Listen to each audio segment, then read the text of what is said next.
सदगुरु प्रसाद, भगवान की वाणी अमृतवाणी ध्यान से सुना। हे परमात्मा, गरीबों के मालिक, जब मैं बहुत भारी था, मदद की जरूरत थी, बेबस था, तो आप आके अपनी गोद में उठाए, मेरा हाथ थामा और कैसे मेरी मदद किया। अभी मैं आनंद के सागर में नहा रहा हूं। आपकी कृपा से अभी के आनंद को महसूस कर सकता हूं।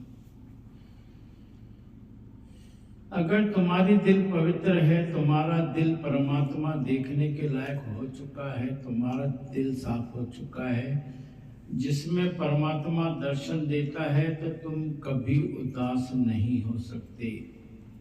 ऐसा कैसे हो सकता है कि कोई भगवान के साथ रहता हो और हंसता नहीं हो। बहुत ही शानदार बात, बहुत ही शानदार पैराग्राफ दिया भगवान ने कि भगवान से जो है योगी प्रार्थना कर रहा है कि हे परमात्मा, हे गरीबों के मालिक, जब मुझे जरूरत थी मदद की, जब मैं बेबस था, तो उस समय आपने आके मुझे अपनी गोद में उठाया, मेरा हाथ थामा और कैसे मेरी मदद की। उस वजह से ही मैं अभी आनंद के सागर में नहा रहा हूँ।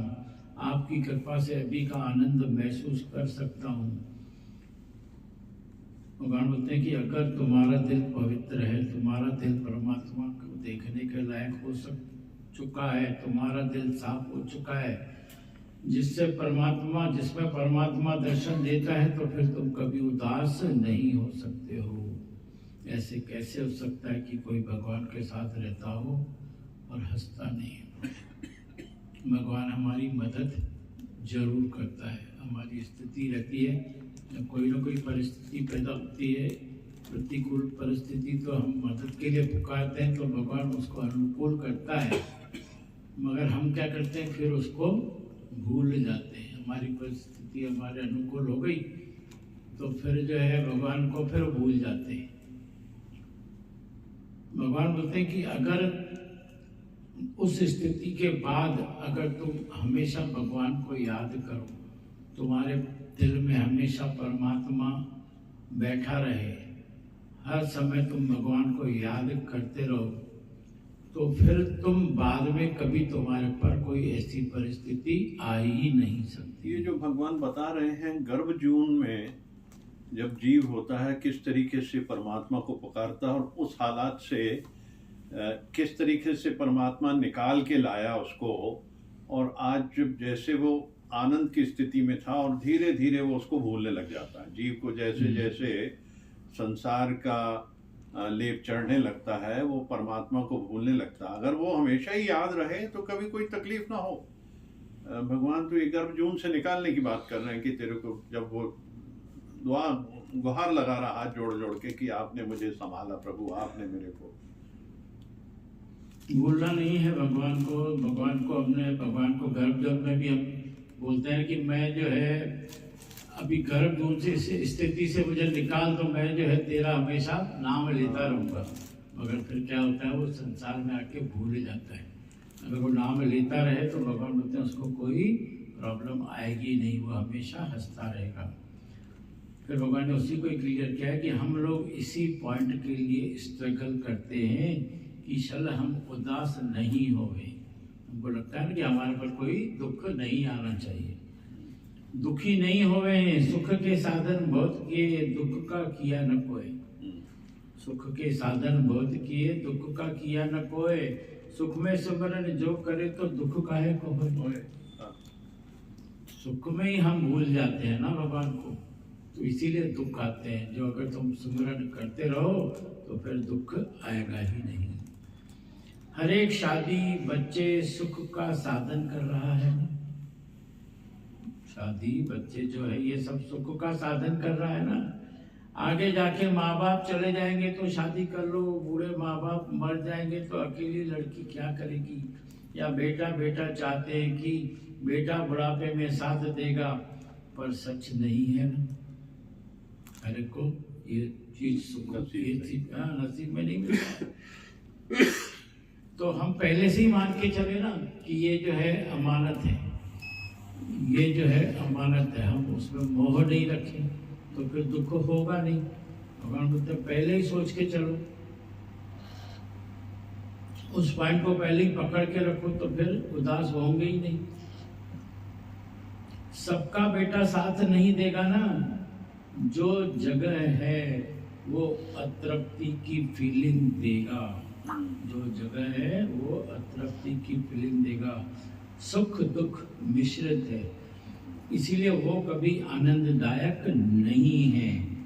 आज तक हम लोगों को नहीं मालूम है कि किसको देखें, जिसको देखने से पूर्णता महसूस हो।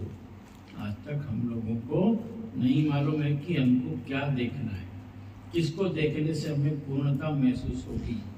एक तृप्ति पूरी आ जाए, ऐसी कोई चीज होगी जिसको देखने से पूर्णता लगेगी। सब तो अधूरी अधूरी चीजें हैं। ये संसार की बात है कि संसार में आपको ऐसा कोई मिलेगा नहीं जिससे आपको जो है तृप्ति आए। सब अधूरी अधूरी चीजें हैं। गृहस्थ का धर्म भी अधूरा है, क्योंकि कभी भी दुख का पहाड़ आकर गिरता है, किसी भी बात पे नीचे आ जाता है ना।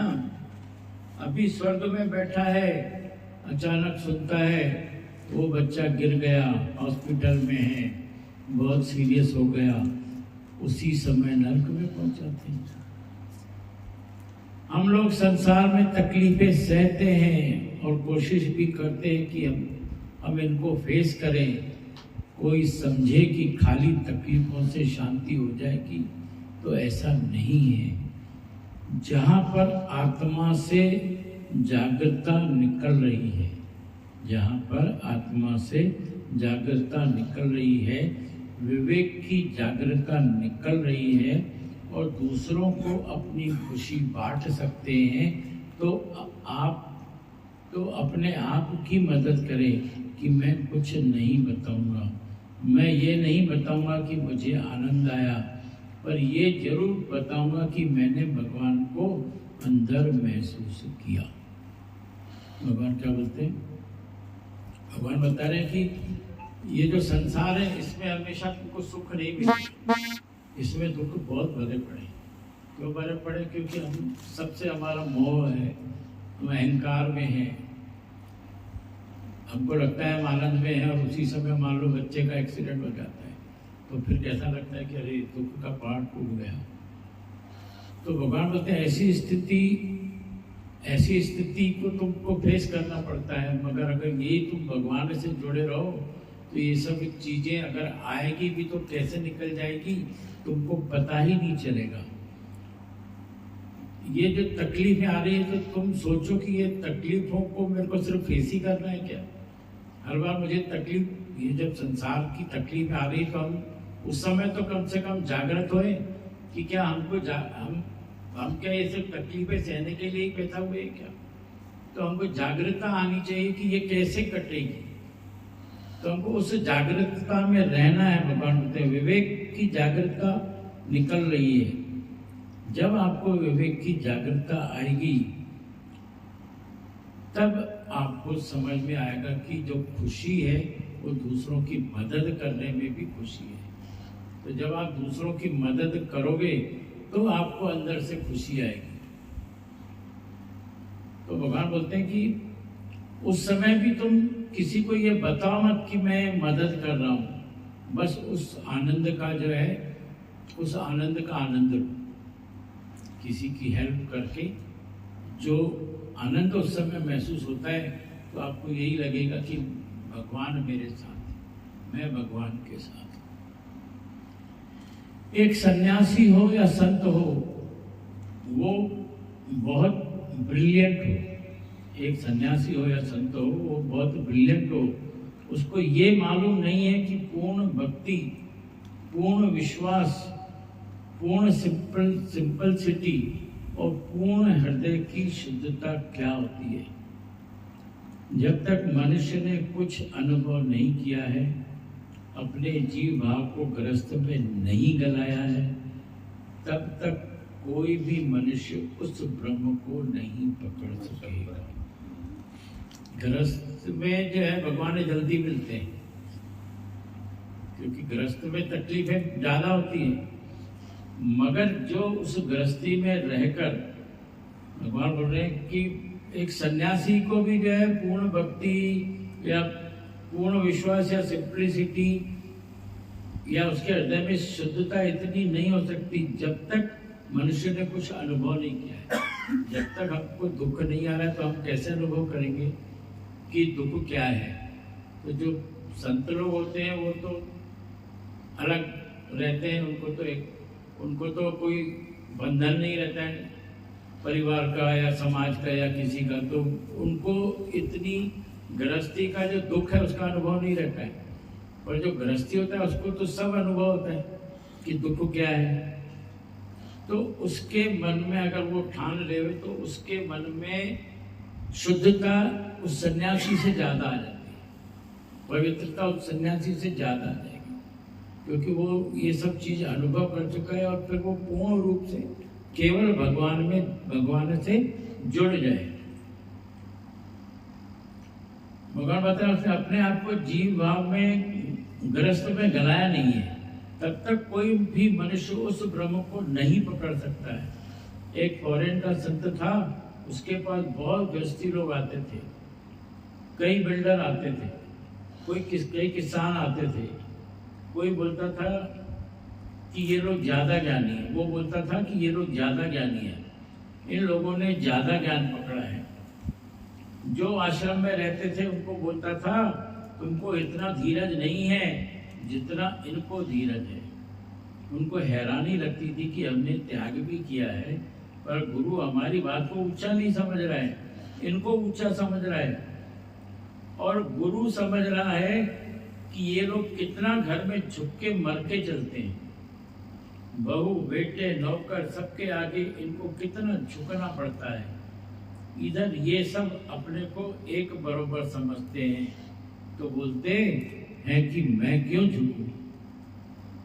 आदमी संसार में रहता है, घर में रहता है, तो हर परिस्थिति के हिसाब से झुक के चलता है ना। घर में है, अगर अपनी चलाएगा तो फिर झगड़े झंझट होंगे, तो अपन सही होने के बाद भी अपनी नहीं चलाता कि भाई फालतू झगड़े हो, तो उसको झुकना मरना मिटना सब आ जाता है।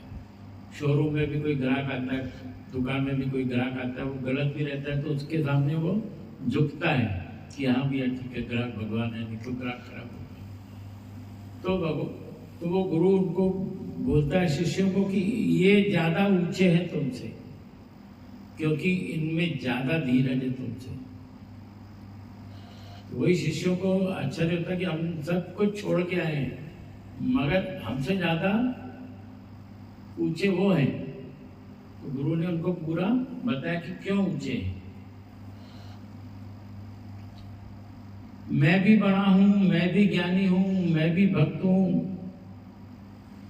इधर एक अपने को राइट समझता है, वहां पे वो लोगों को मालूम है कि हमारी चलेगी भी नहीं, हम झुकेंगे नहीं तो फिट नहीं हो सकेंगे। ग्रस्त एक खुशी अपनी पूरी करने के लिए सोचो तो चार चेहरे खड़े हो जाते हैं। उसके लिए क्या बनाए, उसके लिए क्या बनाए। एक स्त्री सोचती है मैं तो अपना खिचड़ी खाकर ही सो सकती हूँ। एक संत सोच सकता है कि मैं अपना ब्रेड बटर दूध पीकर सो जाऊंगा, पर एक स्त्री गृहस्थ में नहीं सो सकती है। उसको मालूम है कि मुझे प्रॉपर दाल चावल रोटी बनानी ही पड़ेगी, तो मर के चलना ही पड़ता है ना। पर अगर उसमें राजी रहते हैं तो पूरा इनलाइटेड हो जाते हैं। माना जितनी बार भी झुके उतनी बार खुश होवे, ये फर्क पड़ता है। स्ट्रगल करने में खुशी बहुत होवे तभी मुक्ति जल्दी है। मन छोटा न होवे, अंदर में हल्की सी भी पीड़ा न रहे, हल्की भी पीड़ा का भाव हमको परमात्मा से बहुत दूर कर सकता है। हरिओम। भगवान बता रहे हैं कि आप अगर झुक रहे हो ना तो वो भी खुशी से झुको, वो भी खुशी से झुको। उसमें भी पीड़ा से मैं झुकूं कि मजबूरी में मैं झुक रहा हूँ। अगर आप खुशी से झुक रहे हो तो फिर परमात्मा से आप बहुत नजदीक हो, नहीं तो परमात्मा से आप दूर हो जाओ।